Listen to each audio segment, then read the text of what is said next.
Transformação da matéria. A gente está vendo esse conteúdo desde o início, só que inicialmente a gente viu mais essa mudança entre sólido, líquido e gasoso, o aumento da temperatura, em que influencia, certo? O aumento da temperatura e diminuição da pressão. Através disso você pode obter diferentes materiais. Quando eu falo diferentes materiais, eu me refiro justamente à sua forma, porque já foi falado que nessa transformação da matéria, lá atrás, tá, gente? Lá na mudança de fase, você não vai obter uma nova substância, você só vai modificar aquela que você já tem. Agora nós vamos aprofundar mais um pouquinho, tá? Nessa parte aqui de transformação da matéria, nós temos o fenômeno físico e temos o fenômeno químico. O fenômeno físico costumo chamar como reversível.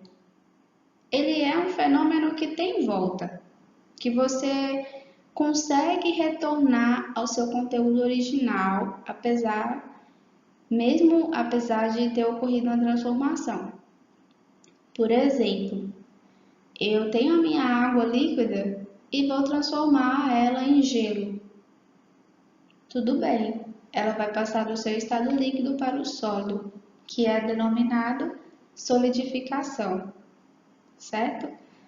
Mas, mesmo depois de ter transformado essa água no estado sólido, né, a água líquida no estado sólido, eu consigo retornar ela para a minha fase líquida.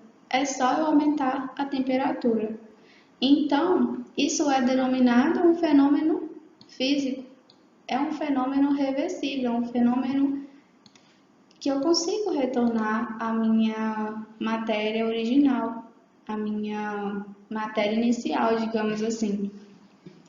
Já o fenômeno químico é considerado irreversível, tá? Aquela matéria ela sofre alterações e não consegue mais retornar àquela matéria de origem, ao contrário do fenômeno físico, que a matéria não passa por alterações na sua composição, talvez na sua forma, igual eu acabei de falar, na sua fase líquida, sólida ou gasosa, mas a composição vai ser a mesma, tá?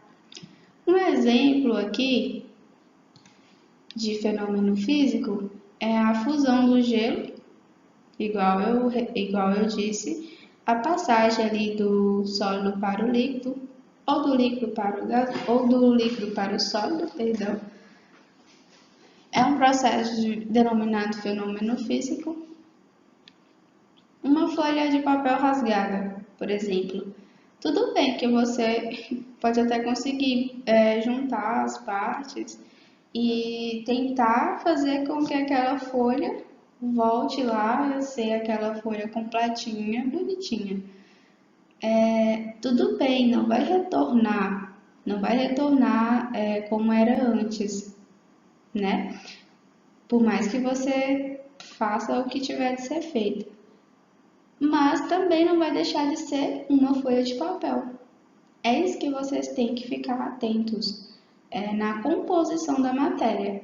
Você rasga uma folha, mas ela não deixa de ser uma folha. A matéria não foi transformada, certo? A secagem de uma roupa, por exemplo.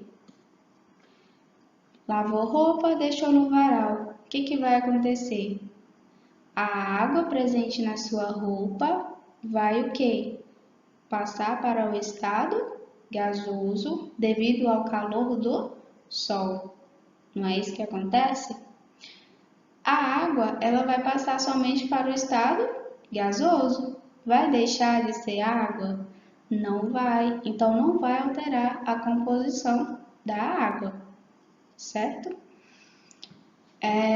O fenômeno químico, que é onde já ocorre uma transformação geral na sua matéria. Uma folha de papel queimada, tá? A partir do momento que você queima, aquilo vai virar cinza, vai virar gás carbônico, né? Não vai mais voltar, não vai mais ser aquele papel que você queimou. Uma palha de aço, o famoso bombril, vocês pegam para lavar roupa, vocês pegam para lavar vasilha, deixa em cima da pia e o que vai acontecer com esse bombril? Ele vai enferrujando. Esse processo chama oxidação. O bombril, a palha de aço, tem uma certa sensibilidade ao gás oxigênio, tá? Esse processo de enferrujamento é devido ao gás oxigênio. Tem muita gente que tem técnicas para, digamos assim, deixar esse processo mais lento. Tem muita gente que tem umas técnicas para evitar com que o bombril enferruje tão rápido, com que a palha de aço enferruje tão rápido. Mas uma hora ou outra ele vai acabar enferrujando, porque tudo tem um prazo de validade, né? O apodrecimento de um alimento. Apodrecimento de um alimento.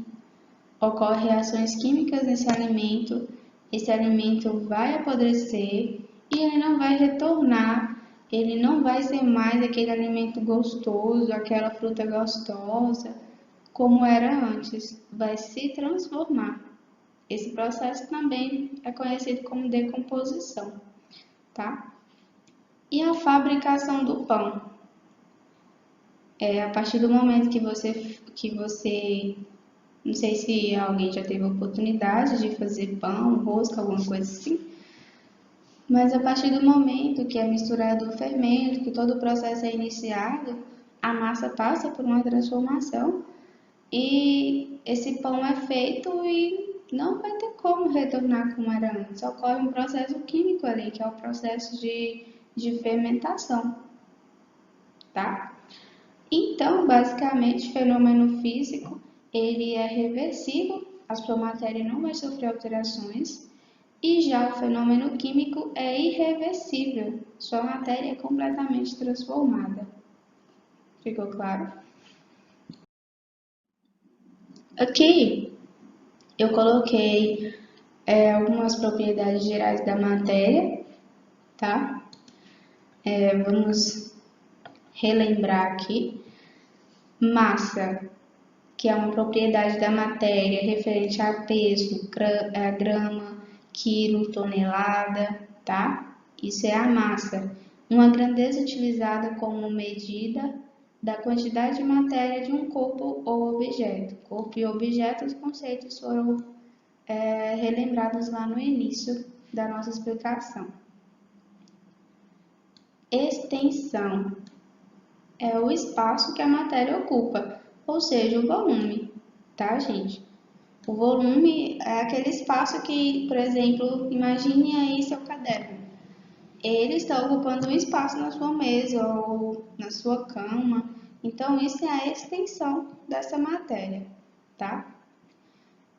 Impenetrabilidade. Duas porções de matéria não podem ocupar o mesmo espaço ao mesmo tempo, tá? Você coloca o seu caderno em cima da mesa, você pode até colocar outra coisa em cima, mas nada irá ocupar o mesmo espaço que o seu caderno está ocupando. Então, essa impenetrabilidade é que o corpo ou o objeto, ele ocupa o seu espaço, nenhum outro vai ocupar não, tá? Cada um no seu quadrado. Divisibilidade. Toda matéria pode ser dividida, tá? Isso também é falado lá na teoria atômica que nós veremos futuramente. Pessoal, no slide anterior ficou faltando explicar sobre a parte da compressibilidade, da elasticidade, tá? A compressibilidade, ela é um volume ocupado por uma porção de matéria que pode diminuir sob a ação de alguma força externa. Ou seja, você pode pressionar aquela matéria e ela vai sofrer alterações devido a essa força. O volume que ela ocupa vai sofrer alterações, tá? E a elasticidade é Por exemplo, você estica uma matéria, ela consegue retornar à sua forma original sem nenhum dano. Claro que tudo tem limite, tá? E aqui a gente vai falar sobre a propriedade da matéria. Tem a propriedade específica, ao anterior eram as propriedades gerais, tá? Essa propriedade aqui, organolépticas, ela é uma propriedade que impressiona nossos sentidos, como a cor, o sabor, o odor. Impressiona, quando falo cor, é aquela cor chamativa em que nos impressiona, é um sabor gostoso ou um sabor ruim, um cheiro bom ou um cheiro ruim. Então, é algo que nos chama a atenção. A propriedade específica química é a transformação que essa matéria pode sofrer em alguma fase, em algum momento, tá? E a propriedade da matéria específica física são valores constantes para o comportamento, de cada tipo de matéria quando submetido a uma determinada condição, tá? Essas condições não alteram a constituição da matéria. Exemplo, sobre a pressão de uma atmosfera, que é a pressão ambiente que nós vivemos. A água passa de líquida para gasosa a temperatura de 100 graus. E isso não vai mudar, isso é fixo, tá? Quando a água atinge uma temperatura de 100 graus, ela já está se transformando em gás, ok?